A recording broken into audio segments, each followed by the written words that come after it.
Om Shanti. 19th अप्रैल 1991। ईश्वरीय पालना का कर्तव्य भी चल ही रहा है। अब लाइट में तपस्या द्वारा अपने विकर्मों और हर आत्मा के तमोगुण और प्रकृति के तमोगुणी संस्कारों को भस्म करने का कर्तव्य चलना है। अब समझा कि कौन से कर्तव्य का अभी समय है। तपस्या द्वारा तमोगुण को भस्म करने का, जैसे अपने चित्रों में शंकर का रूप विनाशकारी अर्थात तपस्वी रूप दिखाते हैं, ऐसे एक रस स्थिति के आसन पर स्थित हो तपस्वी रूप अपना प्रत्यक्ष दिखाओ। 19th अप्रैल 1971। ईश्वरीय पालना का कर्तव्य भी चल ही रहा है। अब लाइट में तपस्या द्वारा अपने विकर्मों और हर आत्मा के तमोगुण और प्रकृति के तमोगुणी संस्कारों को भस्म करने का कर्तव्य चलना है। अब समझा कि कौन से कर्तव्यों का अभी समय है। तपस्या द्वारा क्या करना है? तमोगुण को भस्म करने का, जैसे आपके चित्र में शंकर का रूप विनाशकारी अर्थात तपस्वी रूप दिखाते हैं, ऐसे एक रस स्थिति के आसन पर स्थित हो तपस्वी रूप अपना प्रत्यक्ष दिखाओ।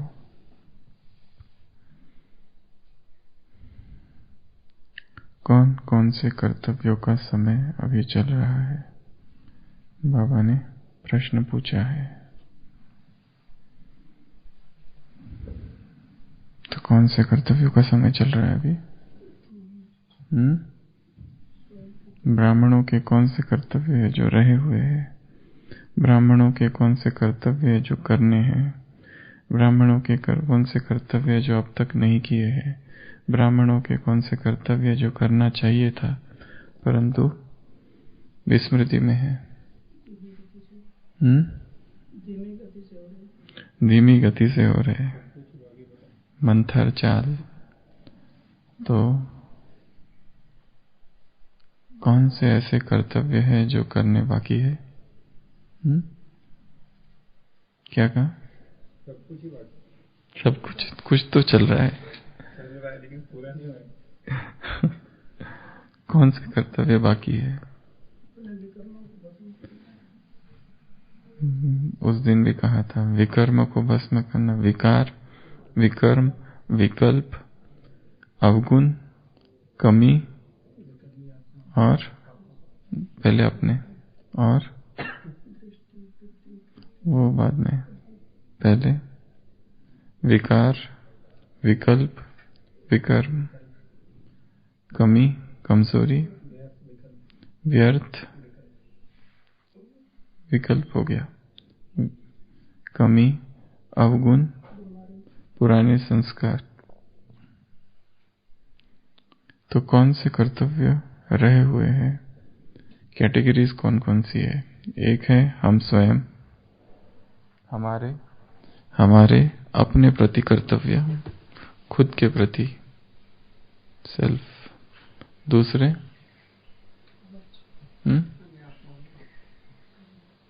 अन्य आत्माओं के प्रति अदर्स। तीसरा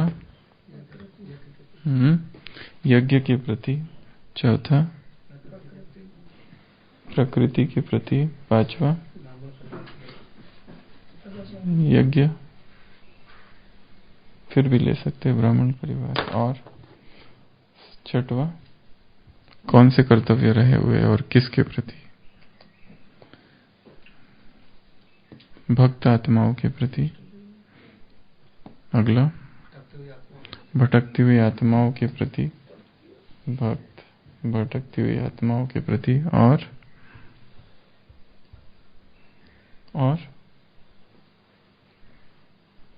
और किसके प्रति? वो तो संसार की सभी आत्माएं, एडवांस पार्टी की आत्माओं के प्रति। और अदर्स में सब आ गया, संसार की सारी आत्माएं। फिर भी और सबसे पहला कर्तव्य हमारा स्वयं के प्रति। स्वयं के प्रति क्या कर्तव्य है हमारे? खुद के प्रति खुद को क्या करना है?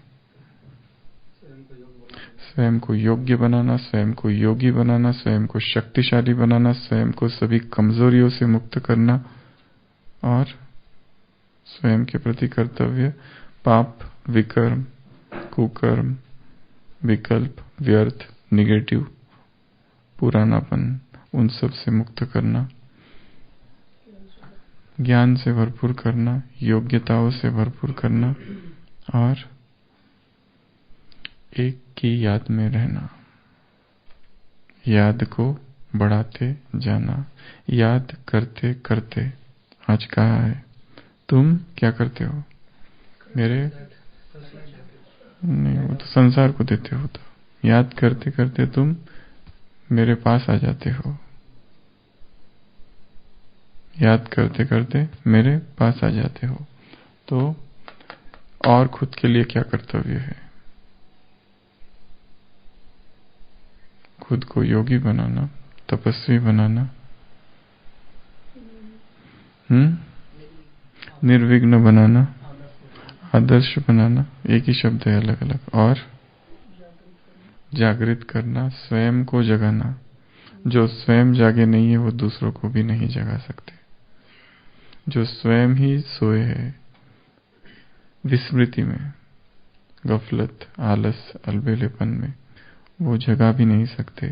तो सबसे बड़ा कर्तव्य जो है वो है स्वयं के प्रति। दूसरा कर्तव्य है दूसरी आत्माओं के प्रति। उनका क्या करना है? उनको भी जगाना है, उनमें भी जागृति लानी है, उनको भी क्या करना है?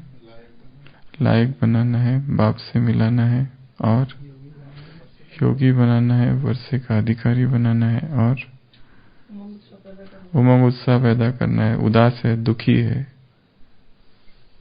और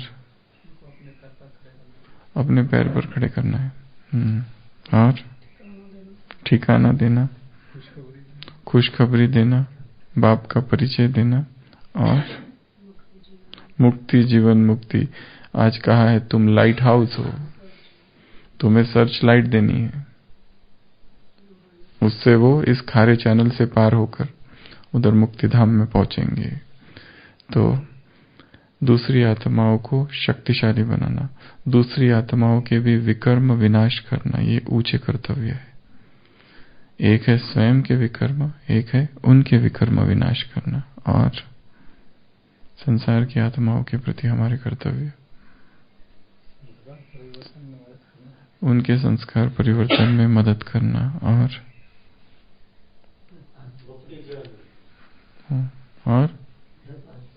भगवान से जोड़ना। कौन सा होमवर्क? अच्छा, बिजी रहे उसके लिए। और हिम्मत की टांग देना, हिम्मत की टांग देना और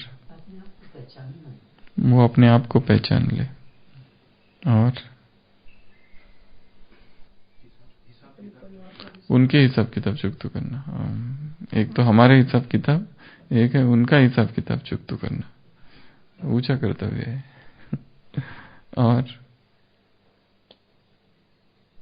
और क्या करेंगे दूसरों के लिए? सही रास्ता दिखाना, रास्ता दिखाना, सहयोगी उनको बनाना, योगी बनाना, सहयोगी बनाना, उनको ज्ञान समझाना, उसमें सब आ जाएगा। तो कुछ कर्तव्य अपने लिए, कुछ कर्तव्य संसार की आत्माओं के लिए, कुछ कर्तव्य यज्ञ के लिए है। यज्ञ के लिए क्या कर्तव्य है? इस यज्ञ को हमें क्या करना है? निर्विघ्न बनाना है। इस यज्ञ की सारी बाधाओं को दूर करना है। इस यज्ञ के जो सूक्ष्म विघ्न है, सूक्ष्म, उससे भी इसे मुक्त करना है। और किले को मजबूत बनाना, व्यर्थ से मुक्त करना, शीश महल बना देना और ईमानदार, सच्चाई, सफाई और यज्ञ के प्रति कर्तव्य, वातावरण को, वायुमंडल को पावरफुल बनाना। यदि कोई केवल इस यज्ञ के ही वातावरण को भी पावरफुल बना रहा है, वो भी बहुत बड़ी सेवा है। ज्ञान देने की सेवा जरूरी नहीं सब करेंगे, परंतु वायुमंडल को शक्तिशाली बनाना या फिर विघ्न न बनना, एक है निर्विघ्न बनाना, एक है खुद ही विघ्न बन जाना।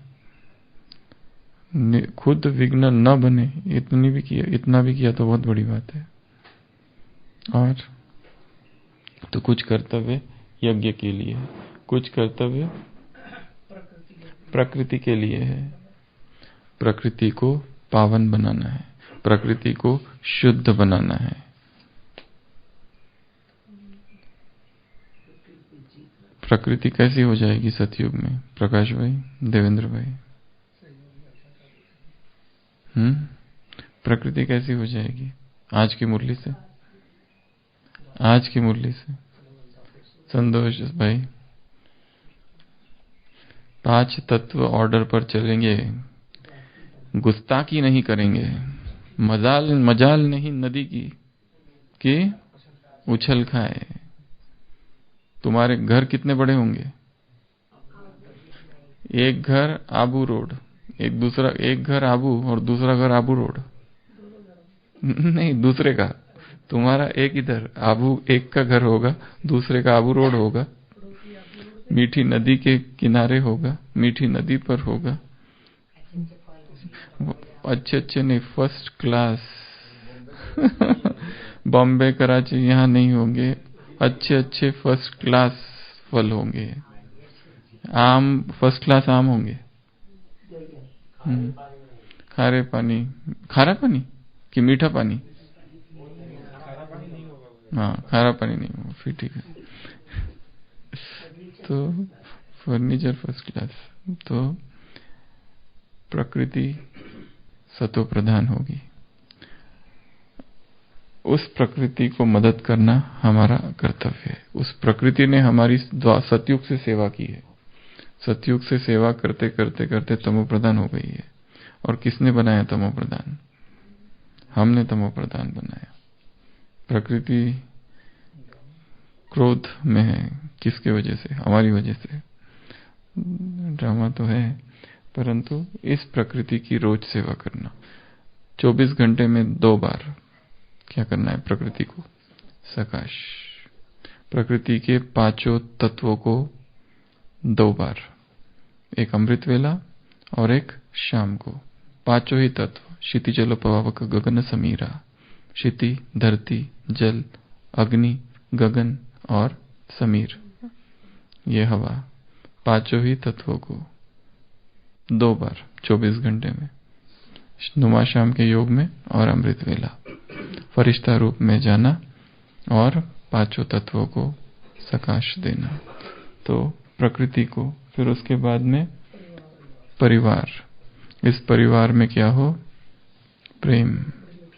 इस परिवार में घृणा, नफरत, एक दूसरों को गिराने का भाव, ईर्ष्या, द्वेष, जलन, मतभेद, बदले का भाव, रिवेंज, अपमान, धोखा, अविश्वास, आरोप, दोषारोपण, छिद्रान्वेषण, ये सारी चीजें यहाँ नहीं हो। ईश्वरीय परिवार है। अभी मुरली चली थी नीचे शांतिवन में, दिल्ली आगरा से मुलाकात। ये भगवान का परिवार है। 2 चीजें यहाँ आने के, एक तो यज्ञ सेवा का पुण्य और दूसरा विशेष परिवार, भगवान का परिवार। सभी यहाँ इकट्ठे होते हैं, दादी, महारथी। तो ये भगवान का परिवार है, प्रभु परिवार है। इस परिवार में घृणा, ईर्ष्या, नफरत नहीं होनी चाहिए। परिवार में पास तो सब में पास। आज बोला है ये कल्प कल्प में, यहाँ जो एक बार फेल हो गया वो कल्प कल्प फेल हो जाएगा। उस एग्जाम में अगर फेल हो गया तो डबल एग्जाम दी जा सकती है, परंतु इस पढ़ाई में एक बार जो फेल हो गया वो हर समय के लिए फेल। सरप्राइज। तो परिवार में, संगठन में एकता, परिवार में संगठन में एकजुटता, मधुरिमा, परिवार में मनमुटाव ना हो, डिस्टरबेंस ना हो। इस परिवार में जितना सहन करना पड़ेगा, इस परिवार में जो जितना ज्यादा सहन करेगा उतना सहनशाह बनेगा। एक सूफी संत बहुत पहले हुए थे, सरमद। उसकी छाती में घाव थे और उसमें बहुत सारे कीड़े हो गए थे, मैगॉट्स अंग्रेजी में कहते हैं, मेडिकल कंडीशन। मैगॉट्स कीड़े होते हैं, बहुत पेशेंट्स आते हैं, निकालना पड़ता है पकड़ पकड़ के, ईएनटी वाले निकालते हैं। तो छाती में इतने सारे कीड़े होते, तो जो नमाज पढ़ने झुकता था तो कीड़े नीचे गिरते थे, तो नीचे गिरते थे तो मरते थे। तो उसने फिर वो नीचे झुकता था तो फिर वो अपने हाथ रखता था ताकि वो गिरे ना। फिर धीरे धीरे पर उसने ऐसा किया कि नमाज पढ़ना ही बंद कर दिया। वो कहता था तो मैं तो झुक जाता हूं, मैं तो बच जाता हूं, पर ये जो कीड़े हैं ये नहीं बचते। मैं तो मन से भी झुक सकता हूं अल्लाह खुदा के आगे, पर ये जो कीड़े हैं यहाँ पर उसके छाती में, वो गिरते हैं, वो ना गिरे, उनकी मुझे रक्षा करनी है। तो उसने नमाज पढ़ना ही बंद कर दिया बाद में। तो लोग कहते थे पागल हो गया ये, इसने खुदा की बंदगी छोड़ दी। परंतु उसकी इबादत कुछ और थी, उसके भाव कुछ और थे। वो कहता था मैं खुशी खुशी से सहन करता हूं क्योंकि इनको कौन बचाएगा, ऐसा वो कहता था। तो ऐसी कहानी है सरमत की सूफी में।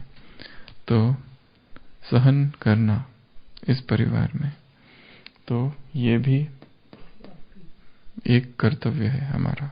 इस परिवार को एकत्र करना, एकत्र रखना, यूनिटी कायम रखना। इसमें हम इस परिवार के संगठन को तोड़ने के निमित्त न बने, व्यर्थ की लहर फैलाने के निमित्त न बने। तो एक कर्तव्य हमारा है परिवार के प्रति। अगला कर्तव्य भक्तों के प्रति। भक्तों को क्या कराना है? साक्षात्कार छोड़कर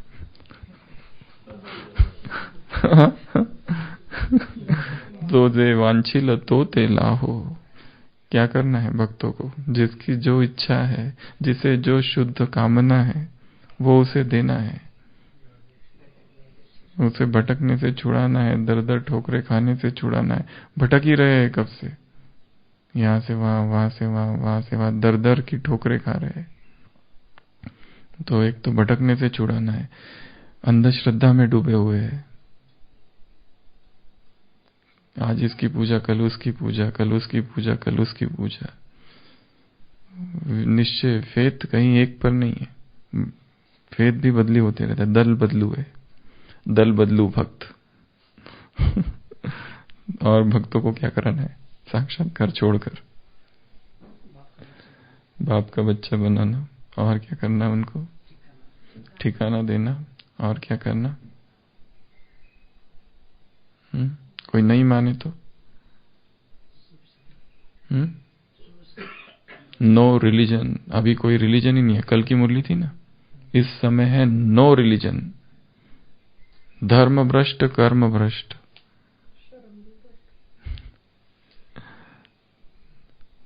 तो क्या कराना है उनको? भक्तों में भी वैराग लाना है। संसार में जो भक्त है वो भी तमो प्रधान बन गई है उनकी भक्ति, उनमें भी वैराग लाना है। और क्या करेंगे भक्तों को?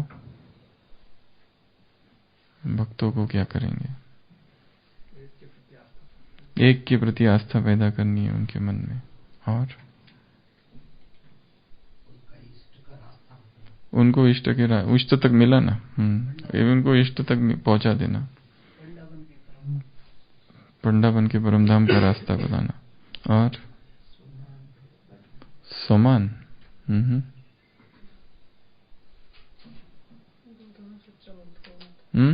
भक्ति कैसे करनी है? आज बोला है नवदा भक्ति बहुत करते हैं वो, जैसे नवधा भक्ति उधर है वैसे नवधा ज्ञान भी है।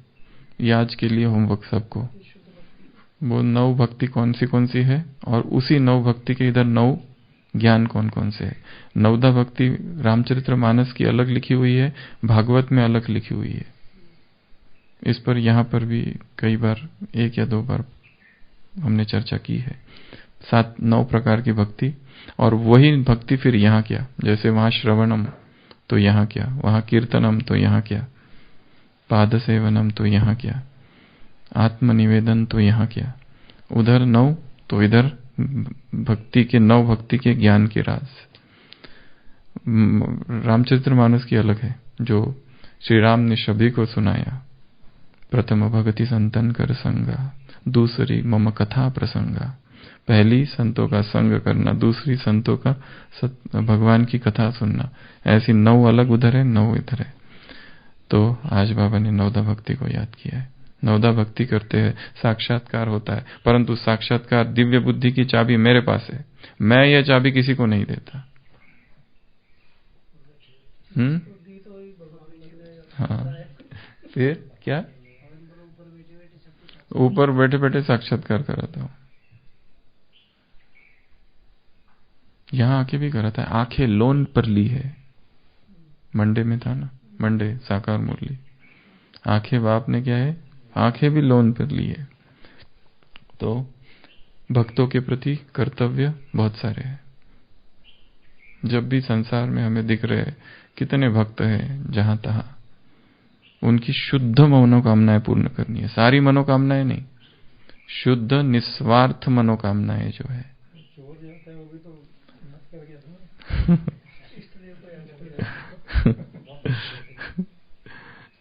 भगवान प्रकट हुए तो उसके सामने 3 लोग आए। एक आया रूस का, दूसरा आया इंग्लैंड का, और तीसरा आया अमेरिका का। तो भगवान ने पूछा तुम्हारी जो भी इच्छा है मैं पूर्ण कर दूंगा, दूसरे महायुद्ध से पहले। तो रूस वाले ने कहा ये जो अमेरिका है इसको नष्ट कर दो।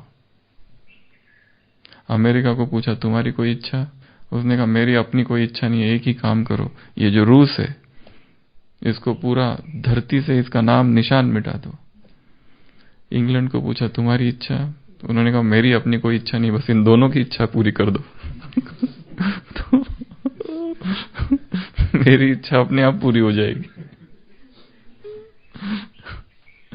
तो 6वां है भक्तों के प्रति कर्तव्य। उसके बाद में 7वां है साधु सन्यासी योगी तपस्वी महात्मा उदासी वैरागी।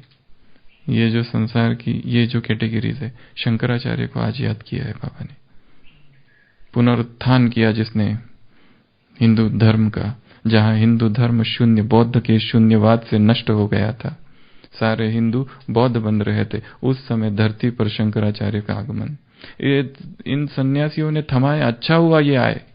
बाबा ने कहा है आज इनका आना ही था क्योंकि धरती को थमाना था। एक बार तो बाबा ने केवल और केवल शंकराचार्य के लिए कहा, अगर ये शंकराचार्य की आत्मा न होती तो भारत भस्म होकर जल मरता, खाक हो जाता। केवल शंकराचार्य की आत्मा, इतना बड़ा काम किया है उसने। तो सन्यासियों के प्रति हमारे क्या कर्तव्य है?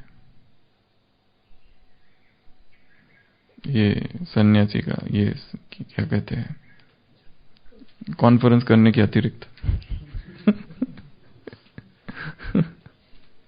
रिलीजियस विंग क्या करना है? यथायथ परिचय कैसे देंगे? वो तो मानते हैं कि उनके शिष्य, उनके वो सारे, बहुत उनमें अहंकार होता है। हाँ, अहंकार।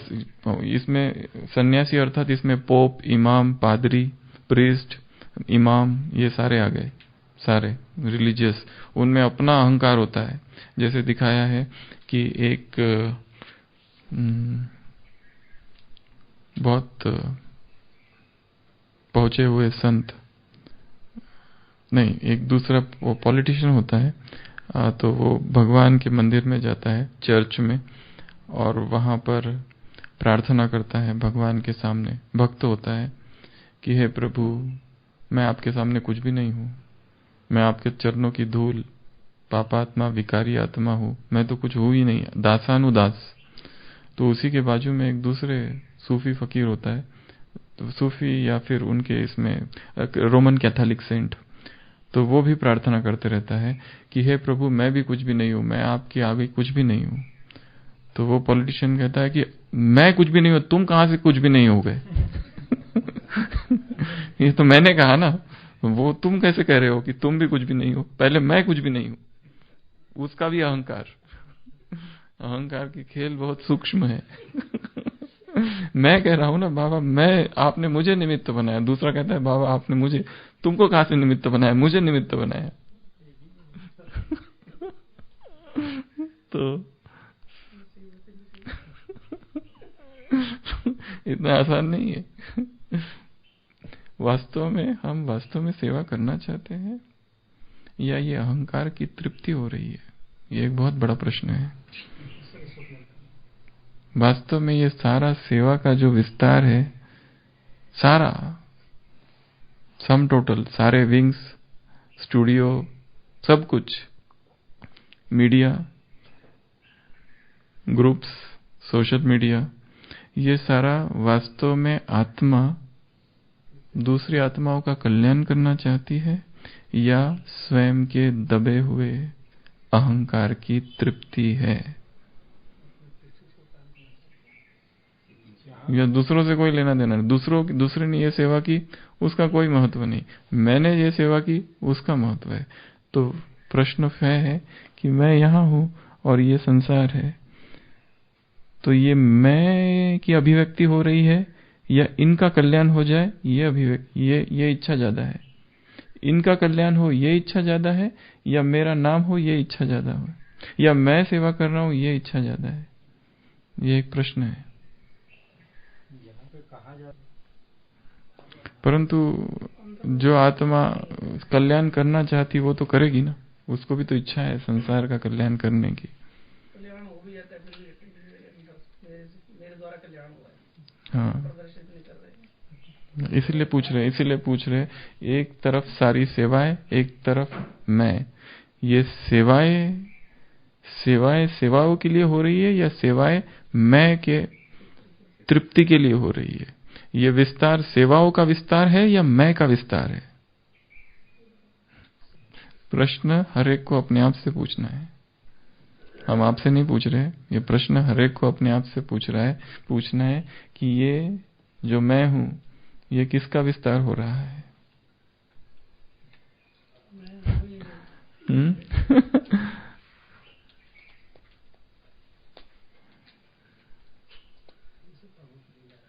प्रभु की ये सब बहाने हैं।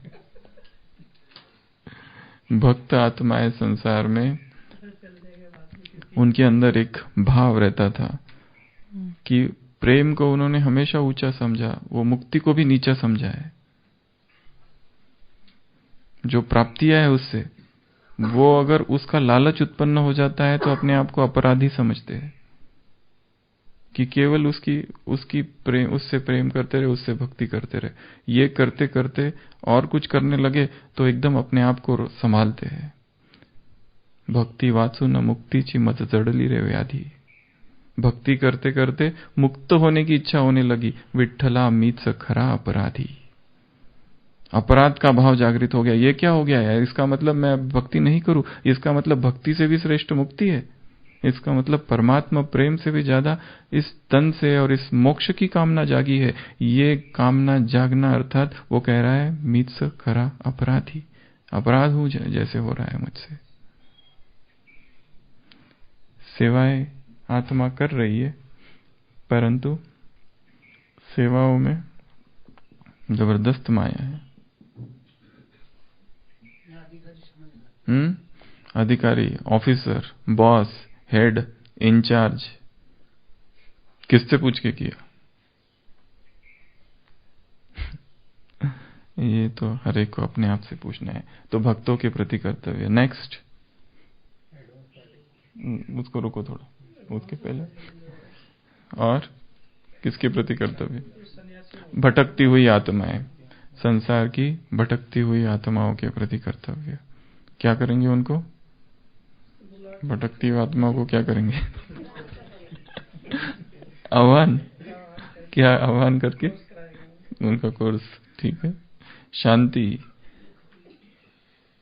कल कुछ कहा था ना शांति के लिए। शांति की क्या करते हो तुम कल की मुरली में? नहीं, शांति का कुछ करते हो। क्या करते हो शांति में? नहीं, आहुति। नहीं नहीं, क्या करते हो तुम शांति में? कुछ तो करते हो। तुम्हारे योग की शांति से फिर 21 जन्म भारत में शांति होती है। तुम्हारी योग की शांति से। कल की साकार मुरली। तो भटकती हुई आत्माओं को शांत करना है, शांति देनी है। भटक रही है, तड़प रही है, प्यासी है, अतृप्त है, अनफुलफिल्ड डिजायर्स, उनको शांत करना है, शमन। और मुक्तिदाता, उनके लिए मुक्तिदाता बनना है। उद्धारक, तारक, तारना, उनको तारना है। उद्धार, उद्धार अर्थात उद्धार करना अर्थात क्या?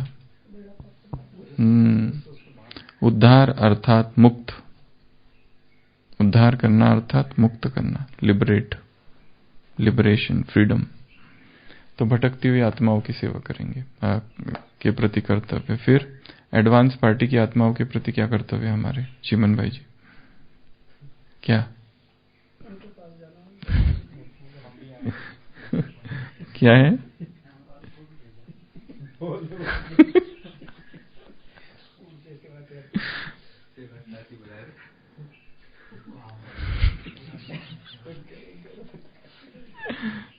देवताओं के माँ बाप का गर्भ कैसे पावन होगा?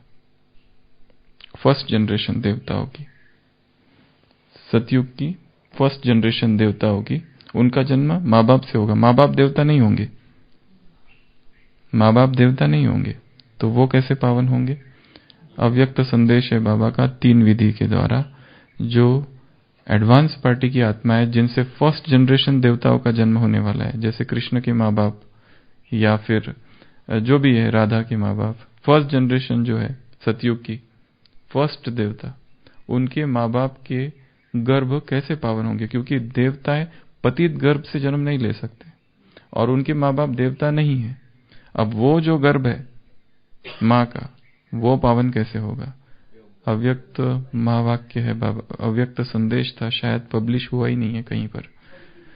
हाँ, तो तब बाबा ने कहा था कि 3 विधि से उन देवताओं के माँ बाप का गर्भ पावन होगा। पहला, उनका अपना योग बल, क्योंकि एडवांस पार्टी की जो आत्मा होगी उसने अपने जीवन में बहुत तपस्या की है, उसकी अपनी योग की शक्ति है एक। दूसरा, तुम ब्राह्मण परिवार की आत्माओं ने उस आत्मा के लिए जो योग किया था, विशेष योग, जब वो बीमार होगी, बीमार थी, तब सब मिलकर जो संगठित योग करते थे, उसका योग, वो बल से वो गर्भ पावन होगा। और तीसरा, भगवान की डायरेक्ट सकाश, बाप की डायरेक्ट सकाश। इन 3 चीज से तो एडवांस पार्टी के प्रति हमारे जो भी गए हैं ऑलरेडी अगर है तो उनको, क्योंकि उनके द्वारा देवताओं को जन्म होना है, वो देवताओं को जन्म देंगे, ऊपर जाएंगे और फिर आएंगे देवताओं का बच्चा बनने। बाप और फिर बच्चा बनने नीचे उतरेंगे, क्योंकि उनको भी तो नीचे आना है। तब तक सृष्टि का तो खात्मा हो चुका होगा, बहुत सारे आत्माएं ऊपर चली गई। आज की मुरली में फर्स्ट पैराग्राफ,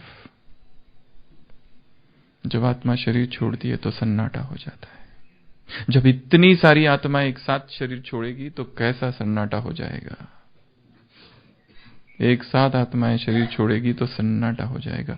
बेहद का घर है ये इसको भी घर का, बेहद का, ये साकार सृष्टि, तो सन्नाटा होगा। तो उन एडवांस पार्टी की आत्माओं के प्रति भी हमारे कर्तव्य है, तो कभी कभी उनका भी चक्कर लगाते जाना है। ठीक है ना चिमन भाई जी?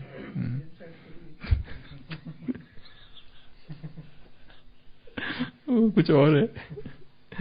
फिर है अगला, जो ज्ञान छोड़ के चले गए उनके प्रति तो हमारे बहुत सारे कर्तव्य हैं, भूतपूर्व अभी के जो चले गए उनको फिर से लाना है, उनको मनाना है। हमसे कोई गलती हुई तो माफ कर दो भाई, क्यों छोड़ के गए, क्यों नाराज हुए, क्या हुआ? नहीं, परंतु उनको लाना है, उनको सकाश से लाना है, उनको बल से लाना है, उनको शक्तियां देनी है।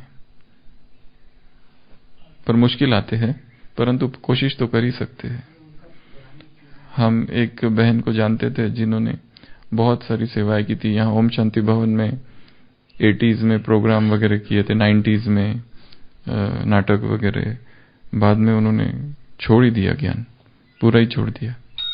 तो गए भी थे तो उनके घर में प्रकाशमणि दादी के साथ बहन जी का फोटो, परंतु पूरा छोड़ दिया। कुछ कारण हुआ होगा। वो कहती थी शिव बाबा पत्थर बन गया है मेरे लिए अब। ऐसे कहते थे। तो ये भी एक कर्तव्य है। आत्माएं जो ज्ञान छोड़कर चली गई है, निखिलेश भाई क्या करोगे उनके लिए? अपना चित्र भेजो निकाल कर एक, तो वो कुछ तो करो, क्योंकि वो सब जानते हैं, उनके लिए कुछ भी अनजाना नहीं है यहाँ का। हाँ तो परंतु भस्मासुर को भी तो हमको लाना तो है, प्रकाश तो देंगे और उनको लाना है। और माफीनामा, वो तो उनको सब पता है, बहुत खाया है उन्होंने। वो कोई वो नहीं है नए वाले, वो सब खा चुके हैं, ब्रह्मा भोजन टोली सब पता है। तो एक है भटकती हुई आत्माओं के प्रति कर्तव्य। और किसके प्रति? आज जो आए नहीं है अभी तक, आज कहा है मुरली में, साकार मुरली, आत्मा के पंख टूट गए हैं। मलम पट्टी कोई नहीं कर सकता, केवल योग से ही पंख आएंगे। केवल बाप ही पंख दे सकते हैं, केवल योग से ही पंख आएंगे। मलम पट्टी कोई कर नहीं सकता। आत्मा के पंख टूट गए, तड़प रही है बिना पंखों का पक्षी। कितनी पीड़ा होती होगी। ये सारी आत्माओं की अवस्था है। तो और कोई कर्तव्य? और तो बहुत है, ये तो कुछ इतने बताए। हमारे दूसरे कर्तव्य है, जैसे कि बाप की प्रत्यक्षता करना, सारी रिटर्न जर्नी करना, वापस सवरी आत्मा घर वापस जाना, और हिसाब किताब चुकतू करने, सारे हिसाब किताब जो है पूरी सृष्टि के, और धन्यवाद देना। किसको? माफ करना, माफी मांगना, धन्यवाद देना। और एकांत में बैठ के कोई अगर ये सारे करते हुए चुपचाप बैठकर सोचे, ठीक है क्या हो जाएगा? केवल एकांत में बैठकर मुझे क्या क्या करना है ये सोचे, तो कितना बड़ा काम है ये जो रहा हुआ है। जब कर्तव्य की स्मृति आती है तब व्यक्ति जागता है कि मुझे ये भी करना है। कर्तव्य की स्मृति जगाती है। एक पत्र में कल रात पढ़ रहा था, ये पत्र अब्राहम लिंकन ने लिखा है अपने बेटे के टीचर को, प्रिंसिपल को। बहुत ही प्रसिद्ध है। जहां भी लाइब्रेरी होती है संसार में, अपनी लाइब्रेरी में लगाए नहीं, हर संसार में जितनी भी लाइब्रेरियां होगी, ग्रंथालय, वहां पर ये पेंट से लिखा हुआ रहता है। वो अपने बेटे के टीचर को सुना रहा है कि आपको क्या क्या करना है मेरे बेटे के लिए। माननीय सम्माननीय महोदय, मैं जानता हूं कि इस दुनिया में सारे लोग अच्छे और सच्चे नहीं हैं। यह बात मेरे बेटे को भी सिखानी होगी। ये उसको सिखाओ कि सभी अच्छे और सच्चे नहीं। आज का है संसार, ये झूठ खंड है, सब झूठ बोलने वाले हैं। यहाँ पर एक बाप ही है जो सच बोलते हैं और सचखंड की स्थापना करते हैं। पर मैं चाहता हूं कि आप उसे यह बताएं कि हर बुरे आदमी के पास भी अच्छा हृदय होता है। हर स्वार्थी नेता के अंदर अच्छा लीडर बनने की क्षमता होती है। मैं चाहता हूं कि आप उसे सिखाएं कि हर दुश्मन के अंदर एक दोस्त बनने की संभावना भी होती है। ये बातें सिखाने में उसे समय लगेगा, मैं जानता हूं, पर आप उसे सिखाइए कि मेहनत से कमाया गया 1 रुपया सड़क पर मिलने वाले 5 रुपयों के नोट से भी ज्यादा कीमती होता है। यही होगा ना अब्राहम लिंकन। आप उसे बताएंगे कि दूसरे से जलन की भावना अपने मन में न लाए, साथ ही यह भी खुलकर हंसते हुए भी शालीनता बरतना कितना जरूरी है। मुझे उम्मीद है कि आप उसे बता पाएंगे कि दूसरों को धमकाना और डराना कोई अच्छी बात नहीं है। यह काम करने से उसे दूर रहना चाहिए। आप उसे किताबें पढ़ने के लिए कहेंगे ही, पर साथ ही उसे आकाश में उड़ते पंछियों को धूप में हरे भरे मैदानों में खिले फूले फूलों पर मंडराती तितलियां को निहारने की याद भी दिलाते रहेंगे। मैं समझता हूं कि ये बातें उसके लिए ज्यादा काम की है। मैं मानता हूं कि स्कूल के दिनों में ही उसे यह बात भी सीखनी होगी कि नकल करके पास होने से फेल होना अच्छा है। अच्छी बात पर कायम रहने का हुनर उसमें होना चाहिए। दयालु लोगों के साथ नम्रता से पेश आना और बुरे लोगों के साथ सख्ती से पेश आना चाहिए। दूसरों की सारी बातें सुनने के बाद उनमें से काम की चीजों का चुनाव उसे इन्हीं दिनों में सीखना होगा। आप उसे बताना मत भूलिए कि उदासी को किस तरह प्रसन्नता में बदला जा सकता है, और उसे यह भी बतलाएंगे कि जब कभी रोने का मन हो तो रोने में शर्म बिल्कुल ना करे। मैं सोचता हूं कि उसे खुद पर विश्वास होना चाहिए और दूसरों पर भी, तभी तो वह एक अच्छा इंसान बन सकेगा। ये बातें बड़ी है और लंबी है, पर आप इनमें से जितना भी उसे बता पाए उतना उसके लिए अच्छा होगा। फिर भी वह मेरा बेटा बहुत छोटा है और मुझे बहुत प्यारा है। This is the order teacher, but see that what best you can do. He is such a nice little boy and he is my son. बहुत ही छोटा है, अभी नहीं समझेगा, पर मेरा बेटा है। Try to give my son the strength not to follow the crowd when everyone else is doing it. Teach him to listen to everyone, but teach him also to filter all that he hears on the screen of truth and take only the good that comes through. Teach him to sell his talents and brain to the highest bidder, but never to put a price tag on his heart and soul. Let him have the courage to be impatient. Let him have the patience to be brave. Teach him to have sublime faith in himself, because then he will always have sublime faith in mankind, in God.